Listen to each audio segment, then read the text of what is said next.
Number 5 on this list is the Djinn, an ancient demon whose main method of attacking people was to trick them. History Collection says the Djinn, or Djinn of Arabic and Islamic mythology, closely matched the original classic daemon or demon. Neither good nor evil, the Djinn were supernatural spirits born of smokeless fire long before the creation of humanity. The Djinn were spiritual beings, formless shapeshifters with magical powers, who are ranked somewhere between humans and angels. They were not immortal and humans could kill them. However, a long lifespan compensated them for these disadvantages. In Persian mythology, the Djinn had their own land, Djinnistan, whose capital was the City of Jewels. However, the Djinn also haunted the human world, with favorite places of residence being the desert as well as rivers, wells, and even marketplaces. In this sense, they are very much like the Roman geniloci spirits of place, and it was customary to ask the local Djinns permission before drawing water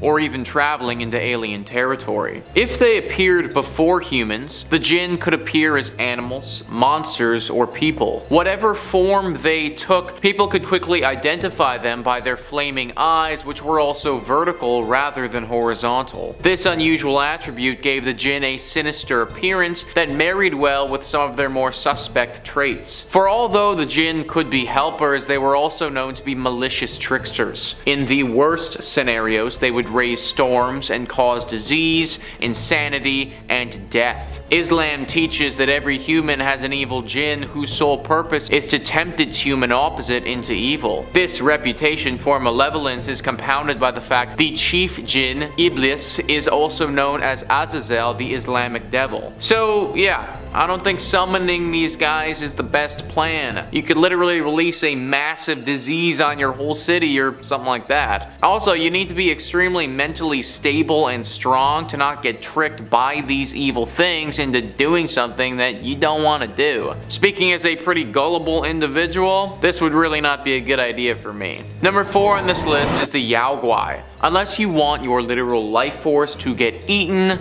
I wouldn't summon these demons. History Collection says the Yao Guai, or strange ghosts or strange devils, were mythical Chinese demons who, like the Azura, desired immortality and godhood. They included in their number animal spirits such as the fox spirits and fallen celestial beings. However, even though they acquired their powers through the practice of Taoism, the Yao Guai cared little for the balance between light and dark. They were firmly on the dark side and would stop at nothing to achieve their goals of deification. They believed they could accomplish this goal by consuming the life force of holy men. One tale of the Yao Guai appears in the 16th century Chinese novel Journey to the West. The story tells of the pursuit of the holy man Yao Xiang by Bei Guzhong, or White Bones Demon. However, unfortunately for Bei Guzhong, Yao Xiang was traveling in the company of Sun Wukong, or the Monkey King. The company first encountered the evil spirit disguised as a young girl searching for food. However, the Monkey King saw through the demon's disguise and drove it off with his staff. The Bei Guzhong tried again, firstly disguised as an old woman and finally as an old man. This final time, the Monkey King killed the demon, revealing its true form, a skeleton. Staffs, however, were not the only way to deal with these demons. As they lived in the underworld, the Chinese believed they were afraid of the light, so bonfires, fireworks, and torches were the perfect way to keep them at bay. So if you summon this thing, you may not even know that you have, because it could appear as something else entirely. So unless you have the awareness and power of the Monkey King, which, no offense, I kinda doubt you do, this demon will probably end up getting the better of you. Number 3 on this list is Balor. Balor was said to be the chief of a demonic tribe in Celtic culture. He and this tribe threatened the Celtic people with death and destruction constantly. It was also a pretty actionable threat because Balor was a literal giant. So he and his tribe could obliterate any human resistance if they so chose to do so. His overall strength and size wasn't his best weapon though. His best weapon was his eyeball. His eyeball was said to be poisonous. If Balor glared at anyone with this evil poisonous eyeball, then they would die right there and then. That is a pretty ridiculous power and kind of OP if you ask me. Now the good thing about this is that legends say Balor was defeated by his grandson. There was basically a lot of drama and his grandson fought him and took him down. He was never actually killed though. Legend says that he slunk away to the sea and he still resides there to this day. Summoning this demon is clearly just a horrible idea. Not only would you die the second that you summoned him because his eye, but everyone around you would die pretty soon after that too. Just think about the damage a demon like this could cause in a big city. Like, we'd have no way of defending ourselves. Hopefully, my dude stays in the sea for good. Number 2 on this list is the Shadim. These were ancient demons associated with destruction and human sacrifice. The history collection says, to the Mesopotamians, the Lamassu or the Shedu were powerful human-headed, eagle-winged guardian spirits of the home or the state. The Mesopotamians erected statues of these powerful entities who had the body of either a bull or lion at the gates of palaces or cities. There, they were well placed to ward off invading armies and ensure peace to those within the city walls. In ordinary households, images of the Shedu were carved on clay tablets and buried under the threshold to ensure peace and happiness within. When the Israelites encountered the Shedu, however, they interpreted them in a very different way. Some of them took up the Mesopotamian custom of worshipping them, hence disapproving references in the Old Testament to how such people sacrificed unto devils, not to God, to gods whom they knew not, to new gods that came newly up, whom your fathers feared not. Now, to the Jewish mainstream, the Shedu were false idols that possessed statues and masqueraded as gods. As such, they were evil, and so became the Shedim, demons associated with destruction, illness, and human sacrifice. So I guess if you were Mesopotamian, then you could summon these guys and it'd be all good, but if you're anyone else, probably not a good idea. I don't know about you guys, but I'm not trying to deal with a demon full of destruction and illness and just don't want to handle any of that. So no thank you, not trying to get sacrificed today. Number 1 on this list is Allah. So instead of reaching for a Nature Valley bar, this demon would grab the occasional child when she was hungry. Just great. The history collection says Allah is a female demon from Eastern Europe who, like many demons, seems to be derived from a belief in nature and weather spirits that could cause disaster and disease. Allah was believed to reside in clouds, lakes, and springs, or remote mountains or caves, or in large trees. When she visited humankind, she could take many forms. Allah could manifest as a vast black wind or a female dragon, a large-mouthed human, or a raven. She could even possess people. All or any of these relate to Allah's primary characteristic, all-consuming greed. If angered, the demon could manifest violent, thunderous hailstorms to destroy fields, vineyards, and orchards. However, it was equally likely she would satisfy her enormous appetite by devouring the produce herself. And when not over-consuming stolen grape or grain, Allah also liked to snack on her greed was so insatiable that she also periodically tried to eat the sun and the moon, therefore causing eclipses. So not only could you or your get eaten if you summon this thing, but you might also cause the entire world to end if this demon decides that she's hungry enough to chow down on the sun for good. Also, how big would this demon need to be if she was about to eat the entire sun? Like, that doesn't even make sense to me. Either way, never summon this demon because the human race could literally be at stake if you do. Number 5 on this list is the Shadow Doll. Whatever demon took up residence in this evil-looking doll was not one that the Warrens were too fond of. Scare Street says, the Warrens' files do not state why this horrible doll was created in the first place. However, they do state that it was used in satanic rituals and it was created by black magic using human and animal bones. It's rumored that if a picture were to be taken of the doll, it would project itself into the dreams of the person who dared to look at it in the eye. However, it is not only a simple dream. The dream would be so intensely nightmarish that the victims would either suffer from a heart attack or forever be frightened of sleep because of the horrifying looking doll. The files even state that there were a few deaths caused by it. The shadow doll was later found in an antique shop, and oddly enough, a couple purchased it. After the purchase, the couple began to encounter the eeriest of nightmares. They later found out that they were experiencing the same nightmares of the cursed doll, and that the husband had scratches all over his back and neck which could only be traced back to the shadow doll. Clearly this doll and its capabilities was something that the Warrens were very concerned about. It's one thing to be attacked when you're awake and conscious. Let's face it, this happened to the Warrens all the time, and they were constantly having to deal with scary demons coming after them. Obviously, this was never a great time, but it was something that they could handle. Getting attacked while you're asleep, though, that's a completely different animal. You are now being haunted in a world where things won't make any sense. A world where this shadow doll can manipulate the physics and do things that they wouldn't be able to do outside of our heads. It also meant for the Warrens that they wouldn't have one another.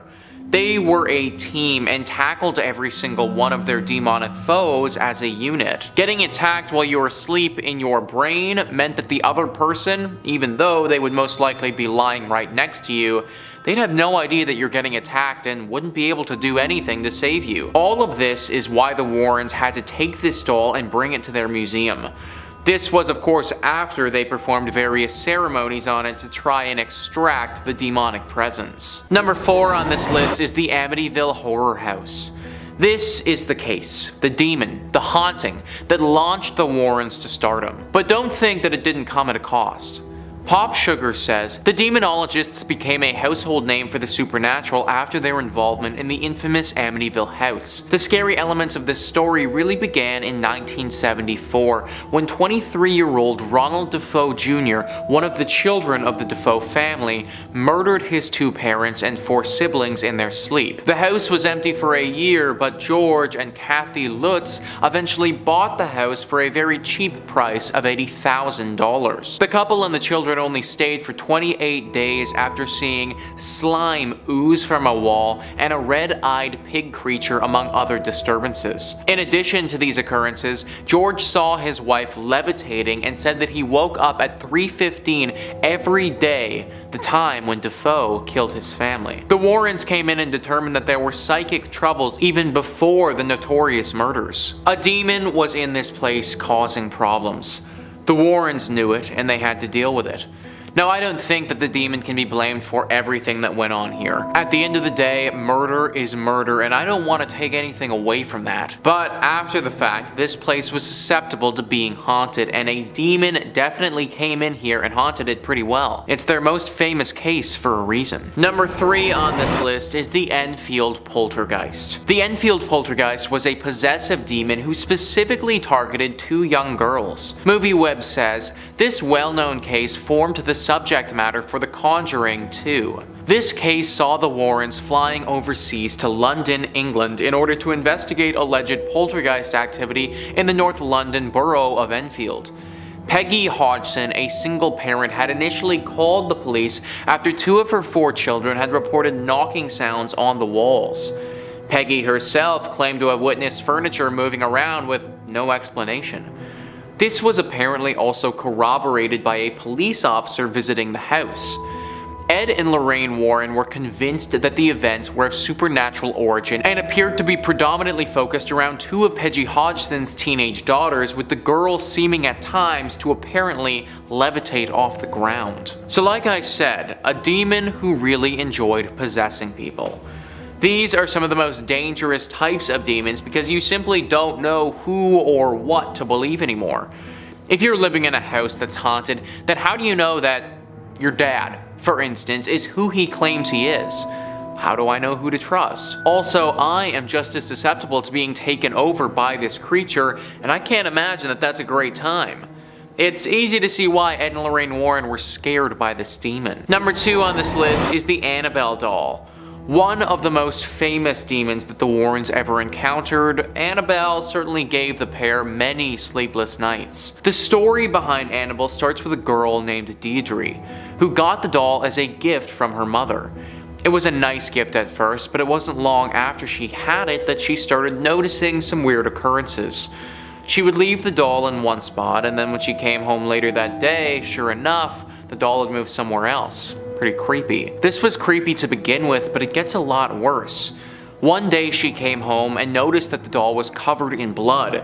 It was at this point where she decided to seek a professional opinion. She sought the help of a medium to get advice.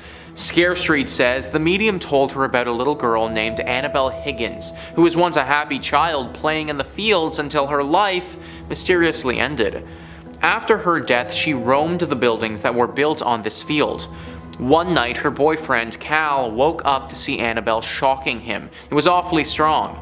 Another night, Annabelle had attacked him and left him with 7 bloody scratches on his chest.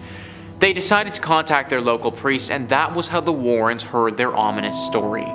The Warrens delivered the victims a shocking truth, saying that there was no Annabelle and it was a mere trick from a demonic spirit which was allowed to manifest the doll after their agreement. The Warrens told them that the spirit was given permission to inflict harm on them, and that if they had remained silent, the spirit would have killed them all within a week or two. They held an exorcism and took the doll with them. Whilst driving though, Ed lost control over the car for a few times, and the priest who had made fun of the doll was killed in a dreadful accident. Disturbed by the doll, the Warrens decided to keep it in a sealed box. This thing almost took Ed Warren off the road and could have ended the Warrens' lives prematurely. Safe to say that they feared this demon a decent amount, I think. And finally, number 1 on this list is The Conjuring House. The famous Ed and Lorraine movie was based on fact, folks, one of the scariest run-ins the pair had with a demon. MovieWeb says the house in question, located in Harrisville, Rhode Island, is said to be haunted by the ghost of a woman alleged to be a witch. The commonly accepted story states that the woman killed her son and herself in order to haunt any future occupants of the house. The Warrens' investigation took place in 1974 when they made repeated visits to the property in order to investigate reports of a malevolent entity capable of lifting beds, whilst also filling the air with the reek of rotting flesh. This particular was of course the basis of the first film in the series, The Conjuring. While Ed Warren had already passed away during the production of the movie, Lorraine Warren served as a consultant on the project. Of that long ago investigation, she admitted the things that went on there were just so incredibly frightening, it still affects me to talk about it today. Literally, Lorraine, when she was alive, was still affected by the things that went on in this house. It's no wonder that Hollywood saw this as a prime opportunity to make a movie and rake in the money.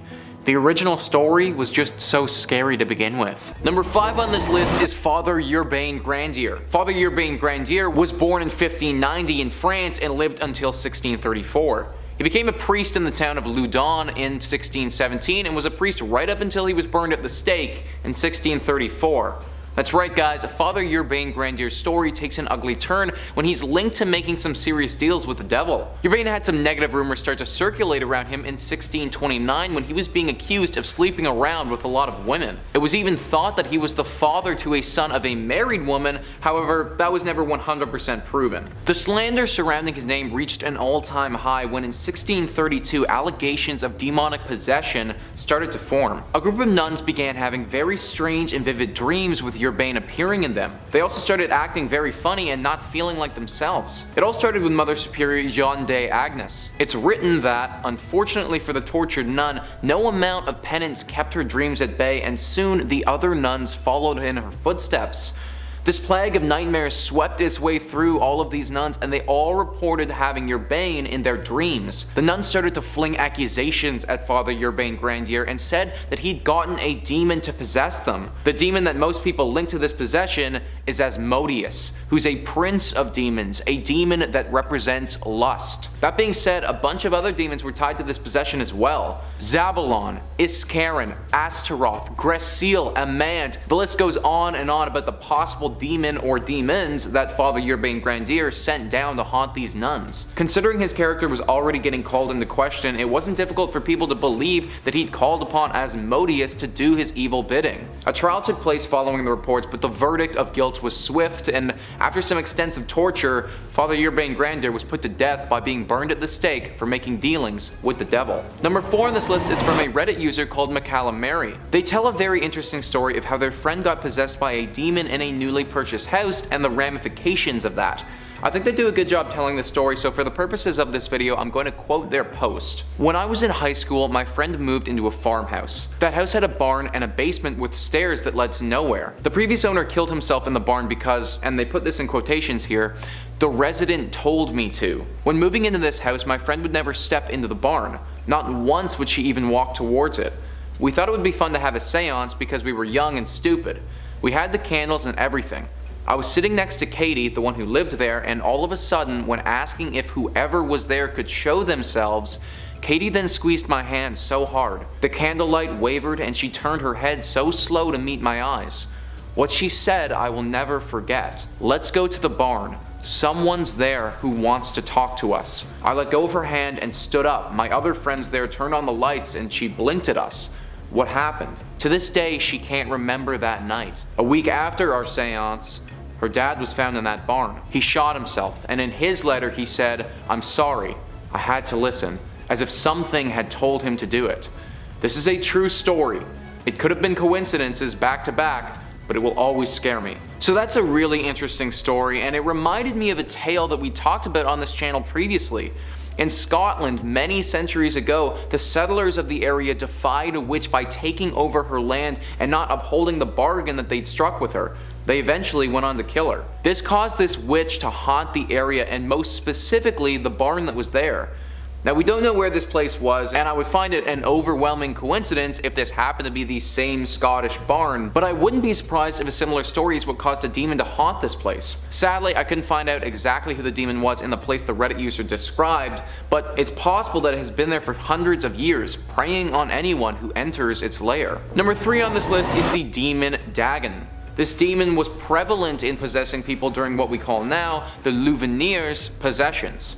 This was a series of demonic possessions that occurred at the Louveniers convent in 1647. In this instance, 18 separate individuals claimed that they had been possessed by a demon. This all started with 18-year-old sister Madeleine Bavent. She was the first victim of these demonic possessions and was the first one to come forward about her story. Up until that point, her life had been very hard and she was often mistreated growing up. If what she claims was actually true, then that mistreatment carried over into her adulthood as well. Father Thomas Boule was the current leader of the convent and succeeded Father Mathurin Picard for the title. Father Mathurin Picard had died earlier that year.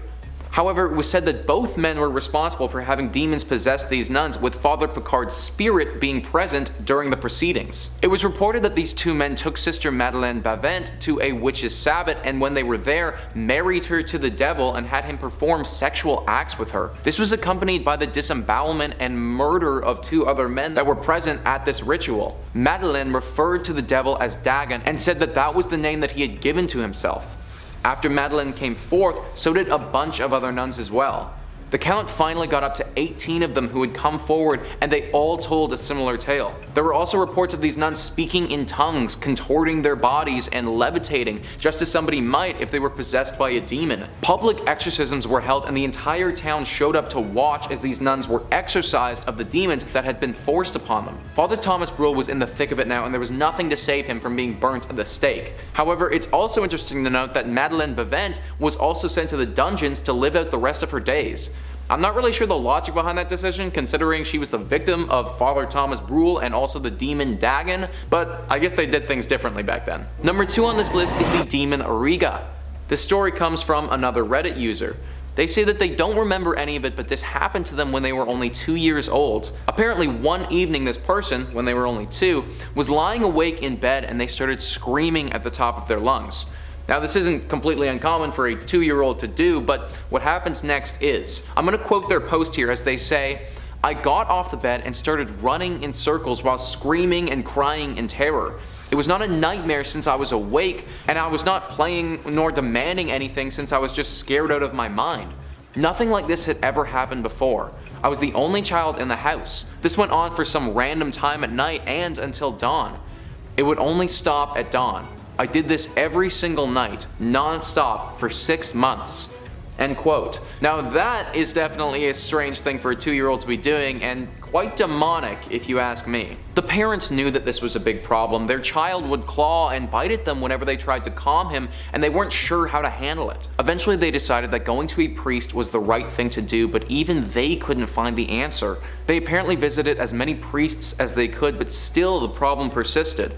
That was right up until one priest, while performing a ritual on this child, managed to extract some information. It turns out that our Reddit user was possessed by a demon, and that demon's name was Riga. They couldn't get a whole lot more information, however they did learn that Riga was an inhabitant of not only the child, but also the home. The parents understood exactly what this meant, and wasting no time at all, they moved houses. This clearly was the problem, because the second that they got to a new residence, the demonic possession of Riga ceased, and their baby, our Reddit user, was calm. Sometimes these demons will only possess us for a time, and when they get what they want, which in this case was for these people to leave their house, then they'll also leave. Number 1 on this list is the demon Balberith. This demon was rampant in possessing people in the Aeon province possessions. Similar to some of the other cases that we've looked at today, this pandemic of possessions made its way through a convent of nuns. Clearly, these nuns really had it rough during the early 17th century. The first report to come out came from Madeleine de Demandaux. She was an aristocrat who joined the Ursuline convent at Marseille in 1607. It wasn't long before she'd reported to the Mother Superior that she actually had an affair with Father Louis Goffardy, who was also at that convent. The Mother Superior was obviously shocked at this news and thought it best to remove Madeleine and send her to Aix. This was to get her away from Father Goffardy and distance her from the scandal. It was when she got to her new location though that she started to notice the symptoms of demonic possession. In 1609, Madeleine started to exhibit all of our classic telltale signs. This included convulsions, foaming at the mouth, speaking devilish languages, reacting strangely to religious paraphernalia. These symptoms spread like a disease to all of the other nuns that were close to Madeleine, and similarly to my other entries on this list, you immediately had a bunch of nuns that were now demonically possessed. These nuns were hit hard with these demonic possessions as well, with a lot of them speaking a voice that wasn't their own. The church responded swiftly and started performing exorcisms as best as they could. Most attempts though were unsuccessful.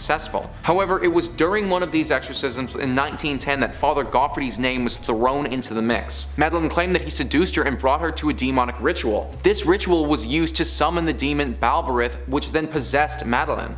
Other nuns started to make the same claim, and soon Father Goffardy's name was completely run through the dirt. During a session of torture, he confessed to the crimes and was sentenced to death. This case of a demon possessing a group of nuns was the first one in France and set the precedent for the other two that I've previously spoken about. Coming in at number 5 we have Ribosol. Ribosol or Rubosol is a folklore mountain spirit of the Giant Mountains, a mountain range along the border between the historical lands of Bohemia and Silesia. This demon is the subject of many different legends and fairy tales throughout German folklore. Legend has it that Rubosol is a giant gnome or mountain spirit. With good people he can be friendly, teaches them about medicine and gives presents, but if someone disobeys or disrespects him, his revenge is severe and can be deadly. He sometimes plays the role of a trickster in folk tales. The origin story of Rubosol comes from pagan times, and he is known as a fantastic lord of weather of the mountains and is similar to the Wild Hunt, which are a group that roam the sky during storms and is an omen of disaster. This demon has the ability to change the weather drastically. He can send rain, lightning, thunder and snow from the mountain to the lands below. Rubosol takes the appearance of a monk in a grey frock, holds a string instrument in his hand, which is known as the storm harp, and walks so heavily that the earth shakes around him. Others believe the demon inhabits that of a large bear and wolves to blend in with the other animals on the mountains. In the area surrounding his mountain there is a large botanical garden named after the demon, named Rubosol's Garden. In the Czech Republic, local fairy tales say that Rubosol gives sourdough to people and invented traditional regional soup named kyselo. There is also a mountain named Kotel, which means cauldron. When fog rises from the valley at the bottom of the Kotel, people say that's when Rubosol is cooking the kyselo soup. To this day, this demon's legend lives on. Coming in at number 4 we have Adank. Adanc or Afanc is a demon originating from British, Welsh, and Celtic mythology. It's said to look like a beaver, crocodile, or dwarf-like demon and are about 7 feet long and weigh around 250 pounds. They prey upon those who are foolish enough to enter the lake it lives in. This demon once lived in Llyn Bafog or in Llyn Lion Lake, and it can be lured out of the water by a woman, and once this happens, Adanc becomes powerless. There are some stories of this demon being destroyed. One tells of a man dragging the beast out of the water to slay it, another says it was lured out of the water, where it eventually fell asleep and was bound in chains and slayed, but many believe this demon still roams in the lakes of Europe. The Adanc is a solitary predator that builds dams to create smaller lakes, but still a part of the larger lake it lives in. Once they find the right place for a habitat, it's their territory and theirs only. Anything that comes near the lake or the adjoining rivers becomes this demon's prey. The Adanc hunts its prey by floating just under the surface of the water, waiting for its next meal to approach, and when it does, they attack with a bone-crushing bite. And once they have their prey in their mouth, the Adanc then drags them under the water and goes in for the kill. They wait for the prey at their most vulnerable and takes advantage of that. Like a beaver den, the Adanc's lair can only be accessed from below the water's surface, but is truly hideous sight because they use the remains of its victims for decoration of their habitat, and the stench of decay lingers all around the demon's lair. According to many historical writings between 1382 and 1410, it describes the mass destruction of Adanc and how he can cause massive flooding, and one time in particular, the floods caused all the original inhabitants of Britain except for Dwyfyn and Dwyfach, who went on to find a new race of Britons. This demon is recognized by many throughout Europe and the world and is mentioned in many different books and TV shows. In at number 3 we have Picolus. Picolus is a demon from the ancient inhabitants of Prussia, described as an angry and evil spirit, with the appetite for human blood. Picolus and Patalo were gods in the pagan Prussian mythology worshipped by the old Prussians. Most researchers believe both these gods were the same person, and were in charge of the underworld and the dead. This demon was first mentioned in 1418 by Bishop of Warmia in a letter to the Pope and chronicler Simon Grunau. Who provided more details about Picolus. According to Simon, Picolus was one of the 3 gods portrayed on the flag and coat of arms of King Wideruto, and worshipped in the temple of Ricciotto. He appears to look like an old man with a white beard and white headdress. He was scary and ruthless god of the dead. This demon would haunt and taunt the living if they disobeyed the pagan priests or buried the dead without proper sacrifices to the gods. Many other medieval writers believe in Simon's descriptions of the demon. In another writing, the Sadovian books, it mentioned 2 beings, Pekals, the god of hell and darkness, and Pekals, airborne spirit or devil. The same bear is also found in the church decrees of 1530. Many believe these 2 demons mentioned are just extended descriptions of Picolus. Caspar Heinenberger and later authors attempted to reconcile the accounts provided by Simon Grunau and the Sadovian book. In the 17th century, Christoph Harknock and Matthias Praetorius testified that people still believe in this demon, and many believe Picolus is in fact the devil. In at number 2 we have Bifrons. Bifrons is from the Earl of Djinnistan, with 6 legions of demons under his command. He teaches sciences and arts and has knowledge of gems, woods and herbs. This demon has the ability to change corpses from their original grave into other places, sometimes putting magic lights on the graves that appear like candles. He first appeared as a monster but then changed his shape into that of a man to blend in with earthly people. Bifrons was originally the Roman god Janus and is often referred to as so. In ancient Roman religion and myth, Janus is the god of beginnings and transitions, also of gates, doors, passages, endings and time. He is also well versed in astrology and planetary influences, as well as geometry, herbology, mineralogy and botany. He is usually depicted as having a monstrous appearance along with 2 faces, due to his ability to look into the future and the past. The Romans named the month of January in his honor. Janus presided over the beginning and ending of conflict, and hence war and peace. The doors of his temple were open in a time of war and closed to mark the peace. As a god of transitions, he has functions pertaining to birth, journeys and exchange. Janus had a major presence in religious ceremonies throughout the years and was ritually invoked at the beginning of each one and heavily honored on many different occasions. Bifrons is mainly in charge of moving bodies from one grave to another, while hellish demon Muma takes over the souls. Accordingly, Bifrons has 26 legions of Djinnistan's army under his command and is the 46th spirit of the 72 Solomon imprisoned in a brass vessel. And finally, in at number 1, we have Krampus. One of the most popular demons coming from Europe is Krampus. He is a horned half-goat, half-man beast who terrorizes children throughout the Christmas season who have misbehaved. Assisting St. Nicholas, the pair visit the children on the night of December 25th each year, and St. Nick rewards the well-behaved children who have been good all year with gifts, while the badly behaved ones on the naughty list get a visit from Krampus and receive punishment from him. The origin of this demon is not directly known, but many believe this demon goes back centuries and originated in Germany, and since 1984 this demon has become known globally. Since the 19th century, during the Christmas season, many Europeans will exchange greeting cards featuring the Krampus demon. The feast of St. Nicholas is celebrated in parts on Europe on December 6th, and on the evening of December 5th is known as Krampus Night, where the wicked hairy devil appears on the streets, where he visits homes and businesses, wreaking havoc on unsuspecting humans. Many people believe Krampus has multiple appearances, but the most common is that he is hairy with black or brown fur, has hooves and the horns of a goat, as well as long pointed tongue hanging out and sharp fangs. There are festivals all throughout Europe held to celebrate Krampus, while many dress up in elaborate horrifying costumes that resemble this demon. In the aftermath of the 1932 election in Austria, the Krampus tradition was prohibited by the Dollfuss regime and the Christian Social Party. In the 1950s, the government distributed pamphlets titled "Krampus is an Evil Man." Towards the end of the century, Krampus' popularity rose, and the festivals began and continue to this day. Young men dress up in Krampus costumes and roam the streets, frightening children with rusty chains and bells. Many of these festivals take place in Austria, Romania, Bavaria, Czech Republic, Slovakia, Hungary, and Croatia, just to name a few. We've all heard about Santa, and kids are constantly told if they have bad behavior, they will get coal for Christmas, but many don't realize that this has come from the legend of Krampus. This demon has become a global figure and is depicted in many horror films and has become a part of American pop culture. Coming in at number 5, we have the Villa. The Villa are Eastern Europe's nymphs or mountain fairies who can be found living in hills and mountains. Some versions of folklore claim that the Villa live up in the clouds, but throughout history these creatures are almost always spotted in the wilderness in all versions of folklore. These mysterious creatures are believed to have power over the wind, and they are credited with causing windstorms that can wreak havoc on the surrounding communities and urban structures.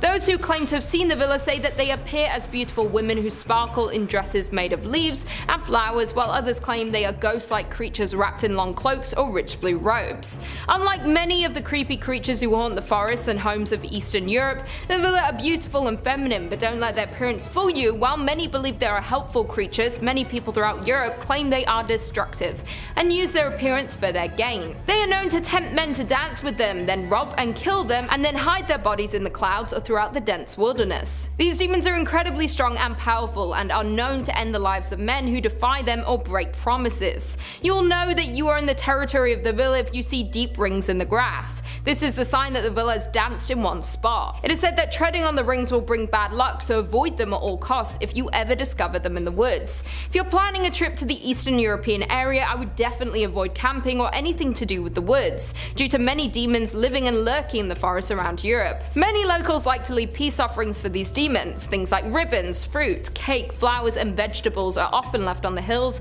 where lighting is known to strike. When locals want to venture into the woods, they hope that these peace offerings will bring them luck and keep them safe from the villas. In at number 4, we have Nuckelavee. The Nuckelavee is a horse-like demon from Akkadian mythology that combines equine and human elements, originating from the Orkney Islands in the Northern Isles of Scotland. Also has the origins in Norse mythology, and British folklorist Catherine Briggs called it the nastiest of all the demons of Scotland's Northern Isles. This demon's breath was thought to wilt crops and sicken livestock, and the creature was held responsible for droughts and epidemics on lands even though it's predominantly a sea dweller. This demon could cause mass destructions for the locals across land and sea, which is why many believe it to be the most terrifying of all the demons throughout Europe. A graphic description of the Nuckelavee as it appears on land was given by an islander who claimed to have come in contact with the demon, but many accounts describe the details of the creature's appearance as inconsistent. Many believe they have many similarities to other sea monsters. This demonic creature is destructive to many humans and the environment, but it's believed throughout the summer months it is kept confined by the Mither o' the Sea, an ancient Akkadian spirit, who is the only one that can control the Nuckelavee. Akkadian folklore has a strong Scandinavian influence, and it may be that the Nuckelavee is a composite of a water horse from Celtic mythology, and a creature imported by the Norsemen. As with malevolent entities such as the Kelpie, it possibly offered an explanation for incidents that islanders in ancient times could not otherwise understand. This demon has terrorized the sea and land throughout Europe for centuries, and according to Orkney resident and folklorist Walter Trail Dennison, Nuckelavee means the devil of the sea. Many people think this demon is only able to thrive in the waters but can in fact roam the land for some time. According to an encounter with this demon, on land it appears to have the torso of a man which is attached to a horse's back. It has no legs but large arms that can reach the ground. When it's back in the water, it is unknown what it looks like specifically, but it resembles a large, hideous sea creature. In at number 3, Kosti.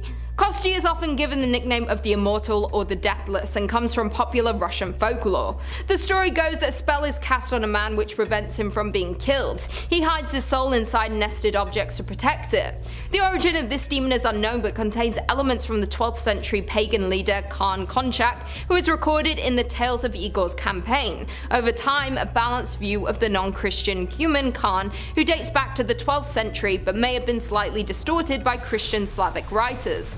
By the 18th century and likely earlier, the legend of this demon had been appearing in Slavic tales. This demon has the ability to cast sleep spells on their foes and can only be broken by playing on enchanted gusli.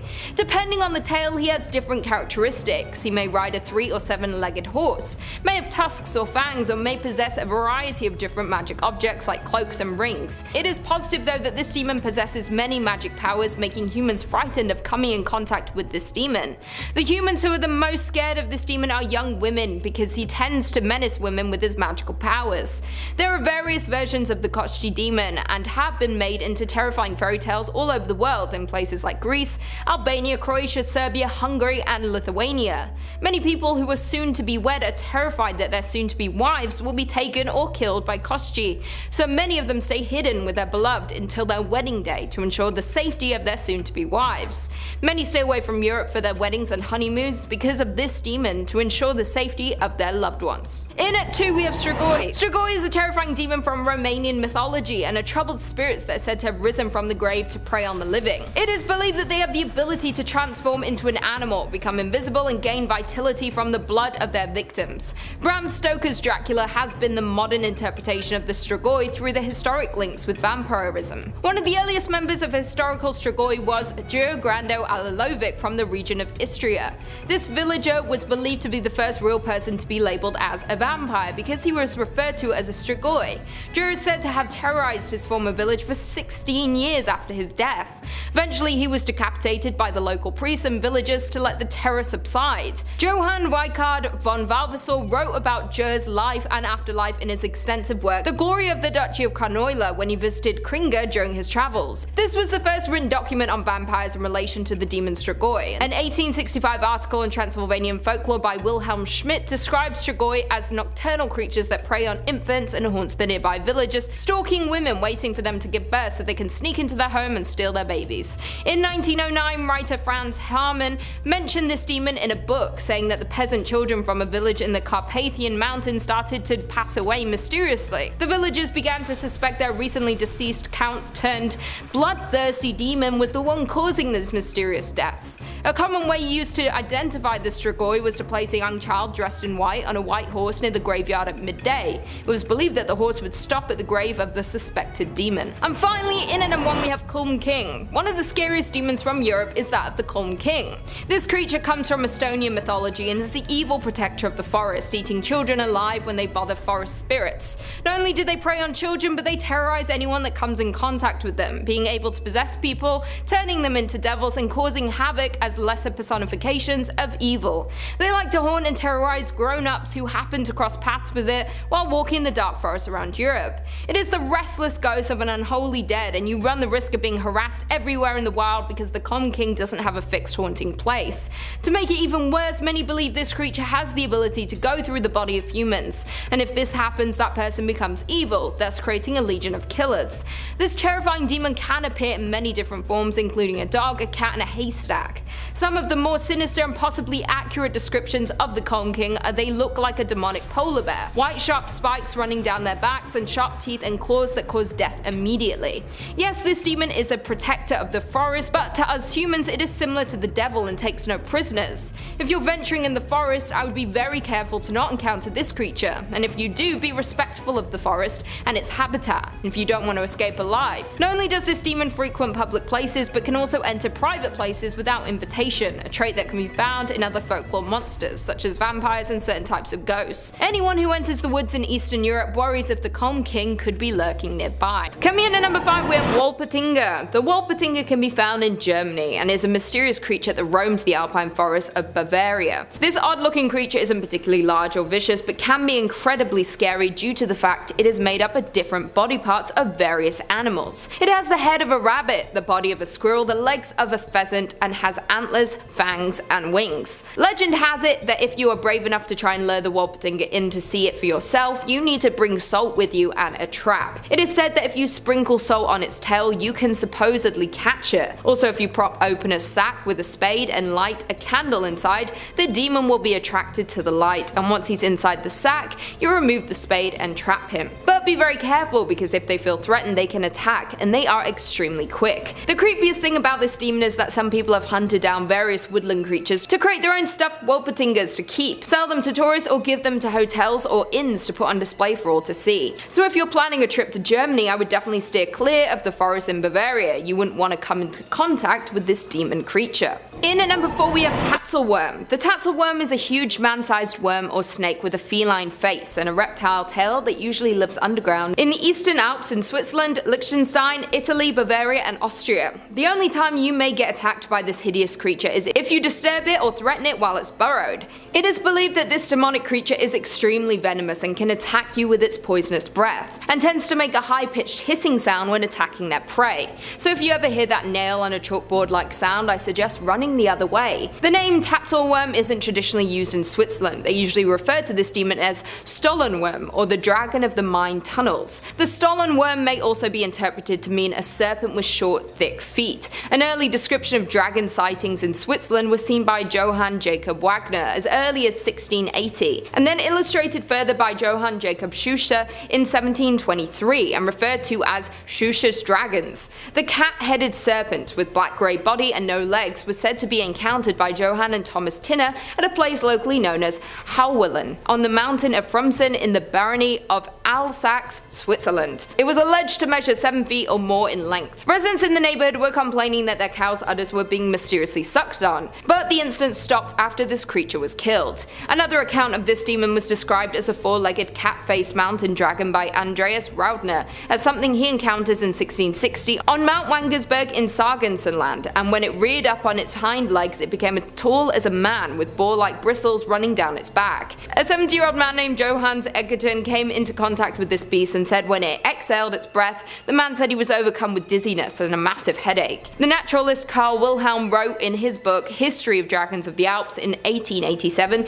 that these creatures have died out by now, but to this day the Tatzelworm phantom legend lives on, and many people still believe these demons remain. In at number 3 we have Black Shook. The Black Shook may be the most terrifying of them all, and definitely the deadliest. It's a huge black dog with evil red or green eyes that roams around the countryside of East Anglia. If you ever come in contact with this demon creature, you will most likely die or at least become very ill. Even just looking in the Black Shook's eyes directly means certain death. The Black Shook is referred by many as an omen of death if ever seen or came in contact with. The name Shook derives from the Old English word skuka, which translates as devil, fiend, and to terrify. In Littleport, Cambridgeshire, it's home to 2 different legends of black dogs, which many believe are linked to the Black Shook. One account refers to the story of a huge black dog that haunts the area after being killed rescuing a local girl from a lustful friar in pre-Reformation times, while the other story tells of a black dog that haunts the A10 road after its owner drowned in the nearby River Great Ouse in the 1800s. In May 2014, a large dog was excavated at Leiston Abbey by Dig Ventures, and many believe it was the remains of a Black Shook. Dig Ventures came out and said they don't believe the remains were from the Black Shook, stating it was only 2 feet tall and was around the size of a mastiff. Carbon dating of the bones indicated the dog was said to be from around the 16 or 1700s. Many people have reported reported sightings of the Black Shook, and even to this day locals believe this demon is still roaming around England. One local woman said she had seen the creature one summer morning in the 1950s when she returned home from dance near Cromer. A Suffolk man said he had seen the dog one evening on the marshes near Felixstowe, and another account of a woman who was cycling during the 1930s. One winter night, the woman was riding her bike home after making a delivery when she was followed by a huge dog,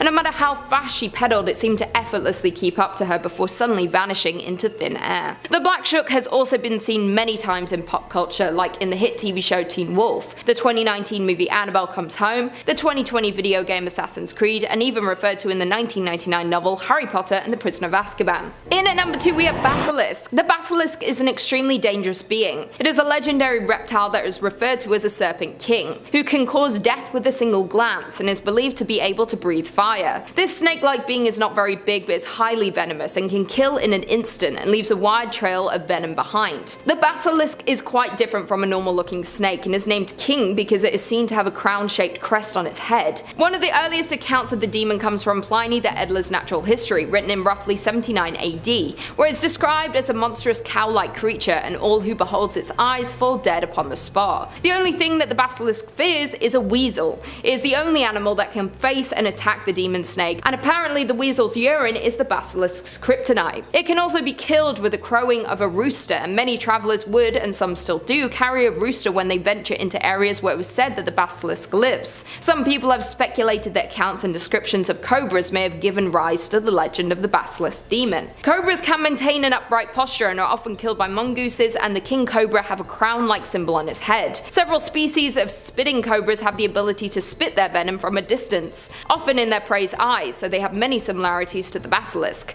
So if you're ever in southern Europe, I would beware of this monstrous snake demon. And finally, in at number 1 we have Balbus. This demon tends to reside in areas of Lithuania and is basically the boogeyman on steroids. It is a dark demon who will come and kidnap misbehave. The Balbus has piercing red eyes, long thin arms, wrinkling fingers, and the most terrifying face. This demon creature stands almost 7 feet tall, and their body appears like a large skeleton covered in black leathery skin. They also have extremely sharp claws and usually pounce on their victims from above. Sometimes they use two-handed weapons, but still have the ability to fight off their opponents with their claws, teeth, and horns. This demon likes to hide under carpets or inside dark crevices of your house before appearing and snatching the child. The Balbus is devious, mysterious, and will stop at nothing to make sure they are victorious in everything they do. Their more subtle sadism and stealth sets them apart from every demon on this list, and they like to capture their targets for later torture as opposed to immediate bloodshed. In many places like Italy and the Eastern Mediterranean, the Balbus is portrayed as a tall man wearing a heavy black coat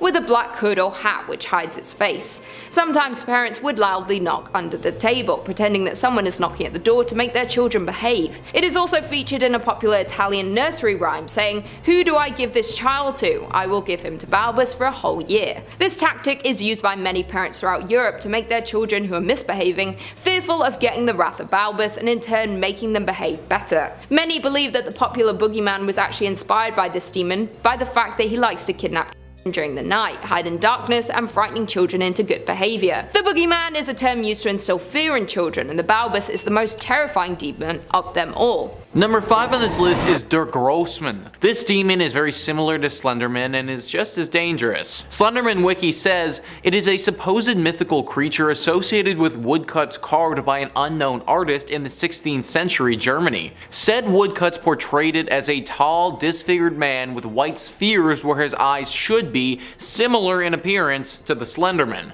Der Grossman was commonly described as a fairy of the Black Forest who abducted bad children that entered the forest at night and would stalk them until they confessed their wrongdoings to a parent. The appearance of this demonic creature makes people believe that it could be related to Slenderman in some fashion, like a dark and twisted cousin or something like that. However, it seems as if Der Grossman is only native to Germany, or at least the forests there are the only ones where reported sightings have been. Be very careful if you end up walking around in a German forest by yourself. Number 4 on this list is the Werewolf of Morbach. Just that name, the Werewolf of Moorbach, sounds super menacing, like a scary creature out of Lord of the Rings or something like that. This is no fantasy fiction though, this is a real legend. Europe Diaries says, a soldier running away from the Russian army with some other deserters stopped at Wittlich on his way to Alsace, his home. They wanted to grab some requirements from a farmhouse they spotted, but ended up killing the farmer and his sons on getting caught. The farmer's wife is said to have cursed the soldier so he would turn into a beast every full moon. Eventually, the news spread of a violent beast, and the folks of Moorbach were successful in killing him later. A candle burnt always at the spot where he was buried as a reminder and warning. However, one night in 1988, the candle went out and the officers at the US Air Base at Moorbach apparently saw a huge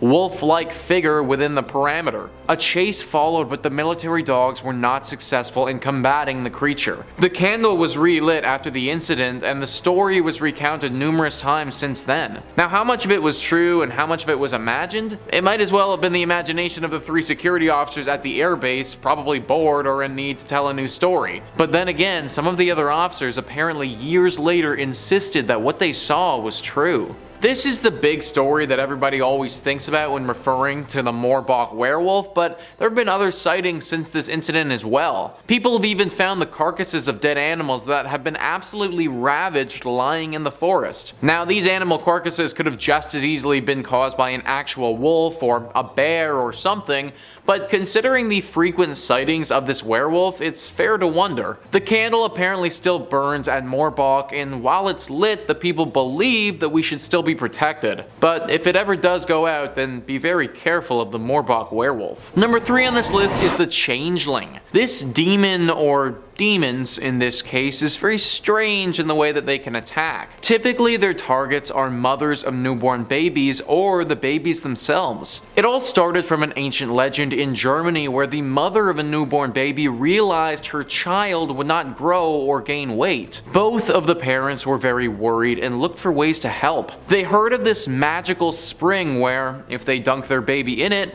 it will either heal their child or their child will die within 9 days. Considering their child would die anyways if its growth was continued to be stunted, they really had no other choice than to try the water and hope that it healed their baby. The mother left with her child, but while she was walking to the spring, her child on her back grew heavy. She turned around to look at it, but it was no longer her baby. Where her child once was a grotesque demon creature that resembles nothing from this planet. She panicked and threw the demon thing into the water she was nearby. At that point, she thought that her baby was dead, that she had inadvertently killed her child by throwing that possessive demon into the water below. But when she returned home, she found her child happy and healthy with its ailment cured. So in all honesty, I don't really understand how this demon operates. How is it possible for her baby to have been with her, then change into a demon, but then reappear with no demon at her home?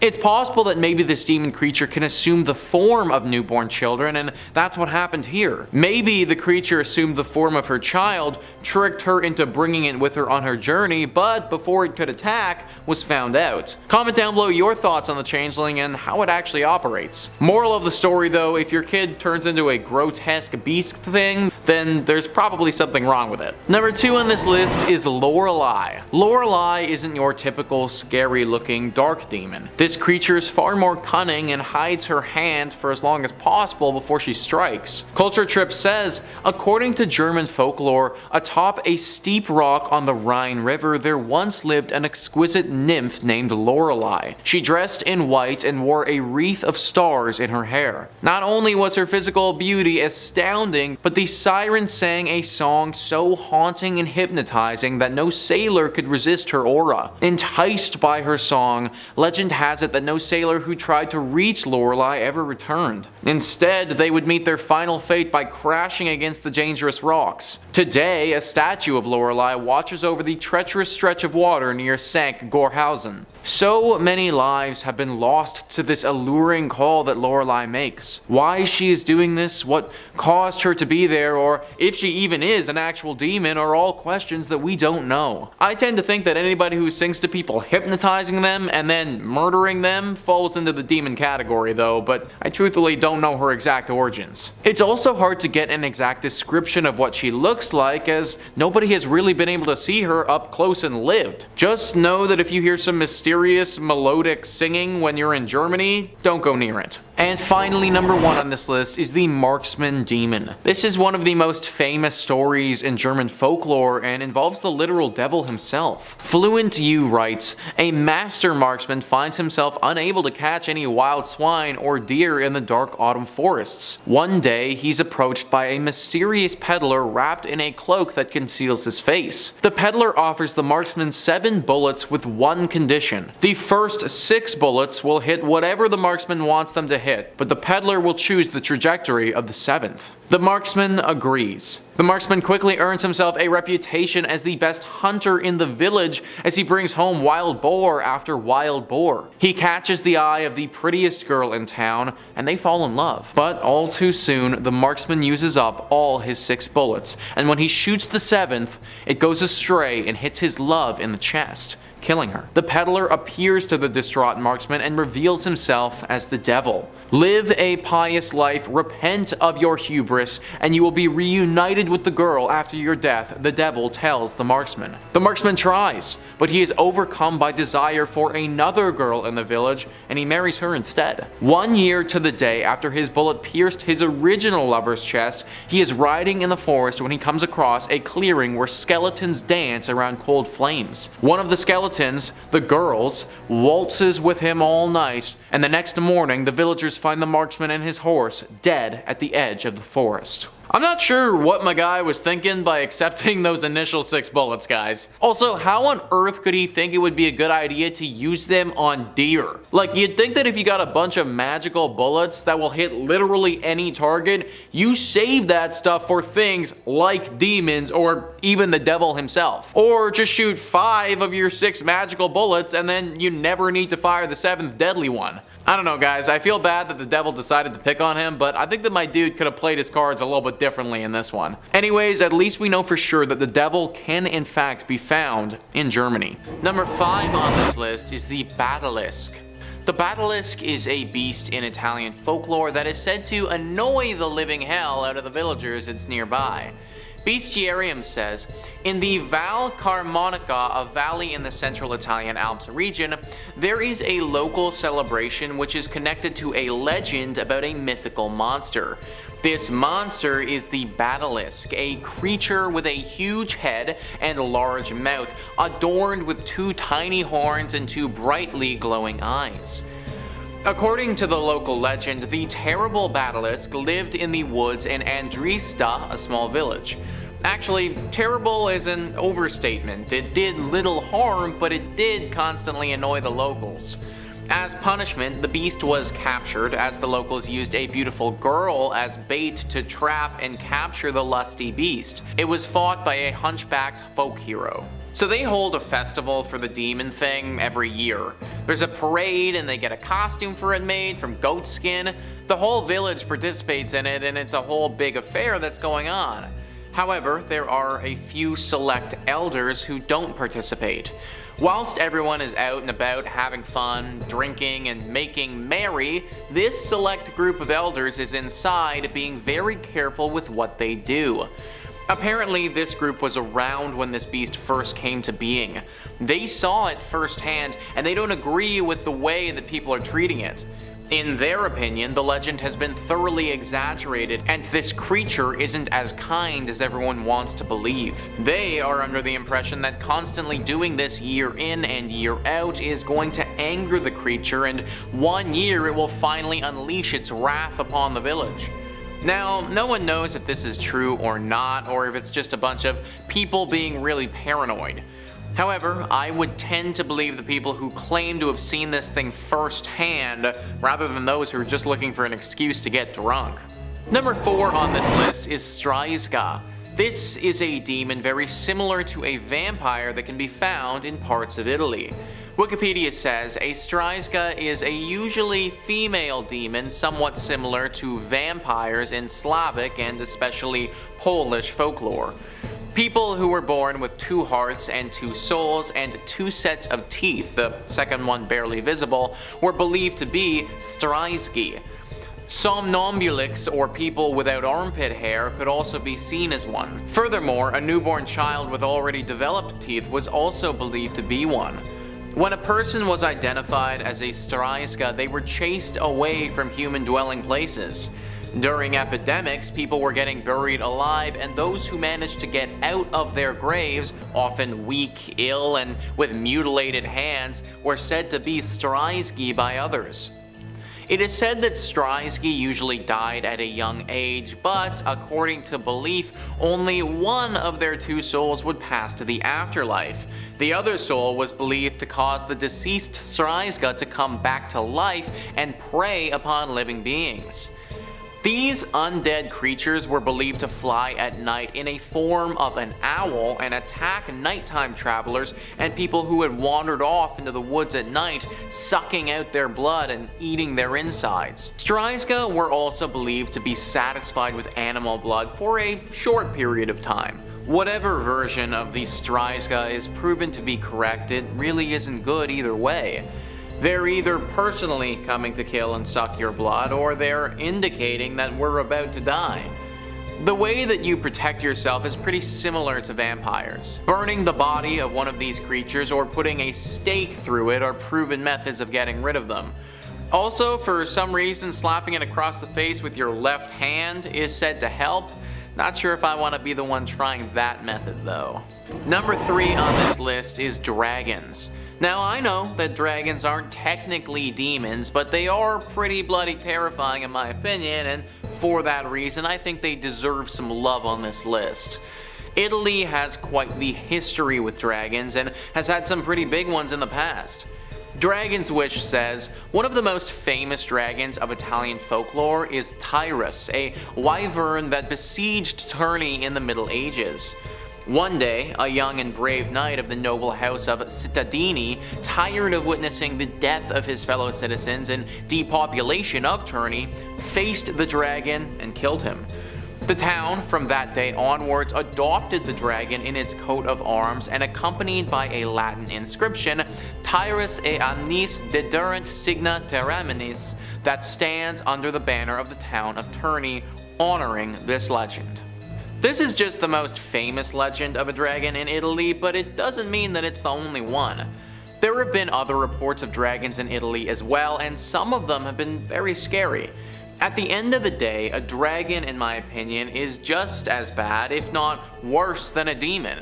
If I had to go one-on-one versus a dragon or a demon, I might try my luck with the demon, guys, because there's no way I'm going to be able to survive the dragon. Number 2 on this list is the Lariosoro. This creature is an evil serpent living in one of Italy's big bodies of water, and it's said to be a servant of the devil. Yoair writes, meet Lariosoro, Italy's own Loch Ness monster. According to Italian folklore, Lariosoro lives in Lake Como, which lies 30 miles to the north of Milan and is one of the deepest European lakes. In November 1946, 2 hunters claimed that they saw a huge animal resembling a reptile swimming in the lake. It had red scales and was about 12 meters in length. Upon firing their rifles, Italy's Nessie disappeared into the center of the lake with a hissing sound. The creature was named after Lariosauros balsami, a prehistoric reptile whose fossilized remains were discovered in the lake in 1830. More sightings followed at the lake. In 1954, a creature with a round muzzle and webbed paws was spotted by a father and his son. Then, in August 1957, another monster was allegedly seen by natives. A month later, in the same year, an animal was spotted in the lake, this time whose head resembled that of a crocodile. The last sighting was in 2003, and it looked more like a giant eel. It's got tons of different forms, and no one knows exactly what form it will show up as next. One thing is clear though, it's guarding whatever is at the bottom of this lake. Some people think that the devil has some type of gate there, or that he's working on creating a gate. Until the gate is fully functional and ready to bring creatures from hell to our world, the devil has employed the capabilities of this underwater beast to guard it. This is all just a theory, but no one knows for sure, so we should probably do some digging pretty soon, folks, and figure out what's going on underneath the water. And number 1 on this list is the ferocious beast.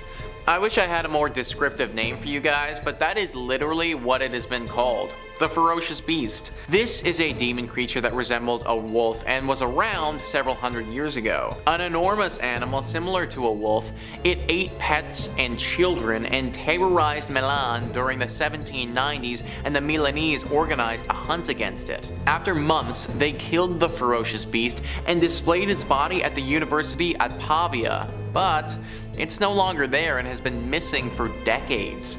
Informal sources claim it was stolen, destroyed during World War II, or removed specifically by German actions during that war. So there are a lot of rumors that have circulated about what actually happened to this beast, but something that wasn't brought up there was that it still might be alive. Yes, it was killed back in the day, but now with this pelt mysteriously vanishing, people are thinking that this thing could have come back to life. Now this would have been with the help of the devil himself. The legend says that the devil realized how deadly this beast was to us humans. He saw some serious potential here and didn't want to let it go to waste. So he finally decided to come back and claim the pelt and then bring this thing back to life, but as a servant of the devil. Now its main goal is to serve as a demonic hellhound and claim as many bodies as it can before it's killed once again. Although killing it a second time is going to be a lot harder, considering now it has demonic abilities to go along with it. And coming in number 5, the Picetto family possession. During the year of 1981, home in Lee, Massachusetts, was riddled by paranormal activity that surged through every room in this house. Louis and Dale Picetto, an average hardworking American couple, along with their 2 children, endured occurrences that nearly destroyed them, literally. The devout Catholics lived peacefully in the house that had been their family home for decades. It wasn't until 2 years after moving in that the demonic signs started showing. On March 19th, Mrs. Picetto began receiving nightly visits from a white orb that took the shape of a non-threatening young boy who spoke in a very soft voice. Doesn't sound that bad. While the apparition was gentle, the Picettos felt that they should rid their home of such supernatural entity, and a priest eventually came in to perform a ritual. Mr. and Mrs. Picetto believed their troubles were over after this, but unfortunately, this only caused more demonic occurrences to start. In place of this sweet ghost boy grew an unearthly creature hunched over and dressed in a black robe. Scary. Mrs. Picetto claimed that the specter would say vulgar and nasty things, growling, saying it called itself the Minister of God. It wasn't just the verbal attacks that were happening, however, no. During the sleepless nights, Mrs. Picetto claimed that she suffered claw marks both on her back, stomach, breasts, and face after being dragged around the bedroom. Mr. Picetto attests to this and said that he watched in horror as the bed levitated above him, Mrs. Picetto on it. Terrifying, dude. Refrigerators were ripped from walls, metal bookcases turned over to the floor, and in one case, a crucifix was even yanked from the hand of their 14-year-old son. The Picettos reached out to medical professionals for help, but they rejected their experiences, calling them exaggerated. It wasn't until Mr. and Mrs. Picetto turned to professionals Ed and Lorraine Warren, self-proclaimed demonologists, that were called to help. The Ghostbusters themselves. As the founders of the New England Society for Psychic Research in the 50s, Mr. and Mrs. Warren devoted their life to the supernatural. When the Warrens visited the Picettos, they instantly detected signs of paranormal activity pulsing from the home. In a description eerily similar to the film Poltergeist, which came out the following summer in '82, Mrs. Warren says that she saw many small ghost lights move around the room until they combined to create a towering, shadowy figure. A priest was brought in to perform the ritual. The basement apparently then filled with smoke during the exorcism, and when the ritual was complete, the Warrens deemed the house clear of evil. The Picetto family moved back in and reported no further activity since. and in 2004 the family moved out and on and left this once haunted house for someone else to deal with. I understand. Number 4.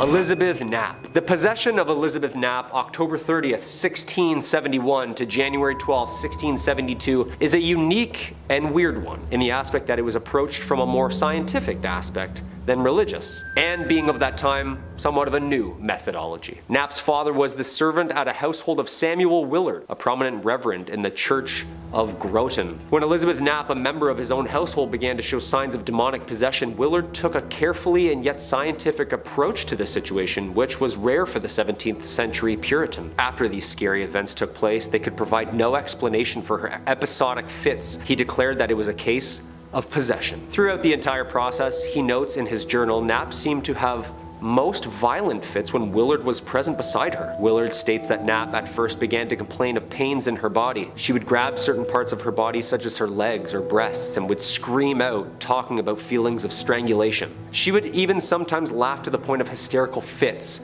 weeping or screaming out. Hallucinations followed shortly after the outbursts, and on many occasions she claimed to see 2 people constantly walking around her bed. Strange claims like this constantly seeing men floating above her bed as well. This happened particularly at night, including some convulsings on the ground. Willard then documented on the night of November 2nd, 1671, Knapp made a confession of meeting up with the devil.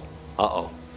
The old sign at the crossroads deal, huh? She stated that for 3 years the devil had been meeting her, promising her money, youth, and the ability to see the world. She then claimed that he had presented her with a book of blood covenant, which was signed by other women as well. And on the night of November 28th, in which she had a fit lasting for 48 hours straight, she was in a coma state until she made the pact with the devil himself. Witnesses document strange, deep voices and animal sounds coming from her. After Willard stopped entries to his journal, things get a little messy. It has been a historical mystery what happened to Knapp, as we are still unsure to this day exactly what remained of her. Was she tried and hanged for witchcraft, or simply disappeared on the promise of seeing the world? You tell me. Number 3, like father, like son. Duxbury, Massachusetts. 2021, huh?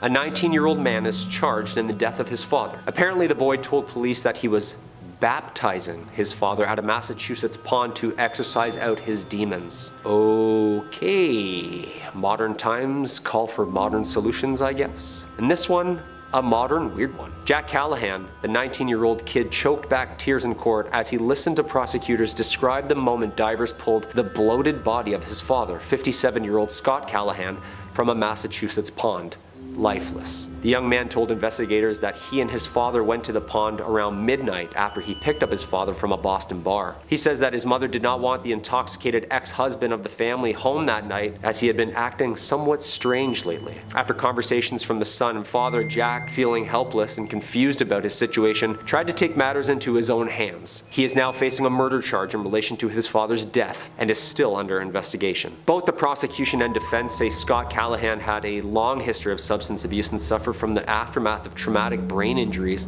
and that from overuse of medicinal drugs might have taken the man's mind. According to Jack at the pond, his father became combative with him, punched him repeatedly in the face, claiming that he had not been in control of his own body, and was assured that his father wasn't really aware of what he was doing in the moment. The 19-year-old then decided to baptize his father in an attempt to exorcise the demon, which resulted in drowning him. That's a hard one to swallow. It's also got some biblical feel to it, you know? Father, son, bonding over paranoia. Scott Callahan was found in the water about 50 feet away from the shore in the pond, short time after the baptism and attempted exorcism happened. He was taken to the hospital where he was pronounced dead. There is an open investigation on this one still, and the young man is sticking to his story.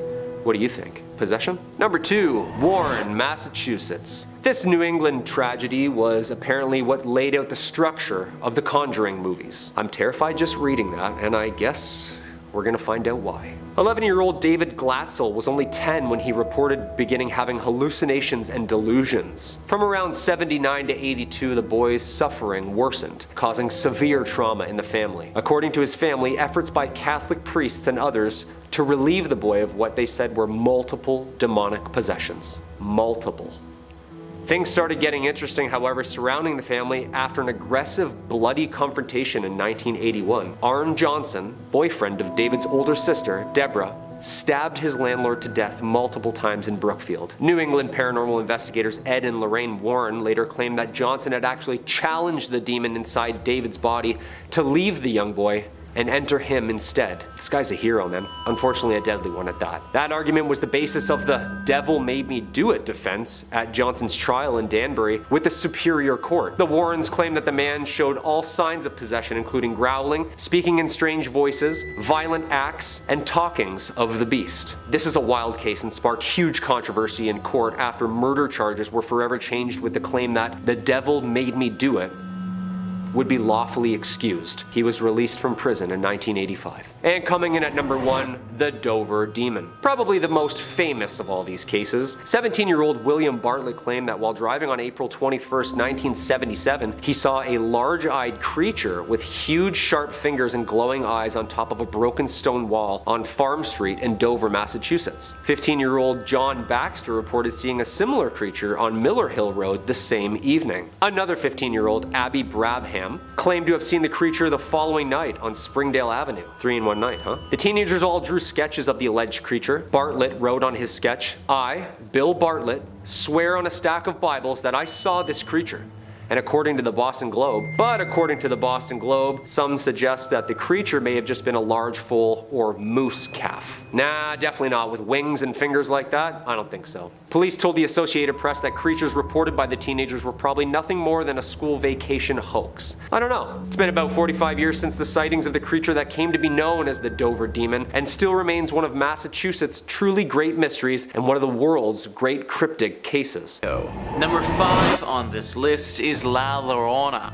Most people around the New Mexico area are familiar with La Llorona.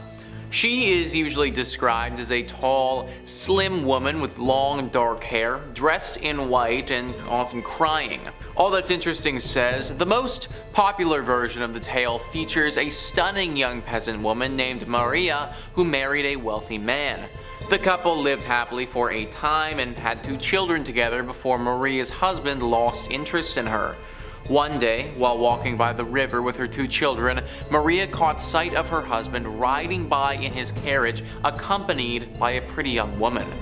In a fit of rage, Maria flung her 2 children into the river and drowned them both. When her anger subsided and she realized what she had done, she succumbed to such profound grief that she spent the rest of her days wailing by the river in search of her children. By some traditions, the ghost of La Llorona is feared. She is said to be vengeful and seize others' children to drown in place of her own.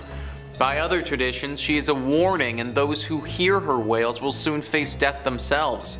Sometimes she's seen as a disciplinary figure and appears to children who are unkind to their parents. Apparently, children growing up in this area are taught never to walk alone without their parents near small bodies of water. That swamp water doesn't look super intimidating, but La Llorona could very easily be lurking underneath, waiting to come snatch you up. It's kind of interesting why she has chosen to do this in the afterlife, though. Why? One would think that after she killed her own kids, she would feel regret and not want that to happen to anybody else, but instead, she's doing the opposite. Maybe because she can't be a happy mother or parent anymore, she feels like no one should be allowed to be a happy parent or mother and wants to steal the children away because of that. Whatever her true motivations are, all you need to know is that she is evil and sick, and having your kids walk beside any body of water without direct supervision, it's not a good idea. Number 4 on this list is Teratorns. Teratorns are like the birds that you would envision to be living in hell. Whenever any cartoon or movie shows hell and there's a bird in it, that bird is very similar to what a Teratorn would look like. La Cruces says, on July 19th, 2007, La Cruces resident Dave Zander, who had lived near the Donza Ana Mountains for more than 30 years, reported something that has haunted him ever since. 2 enormous bird-like creatures with wingspans at least 20 feet wide gliding along the Organ Mountains.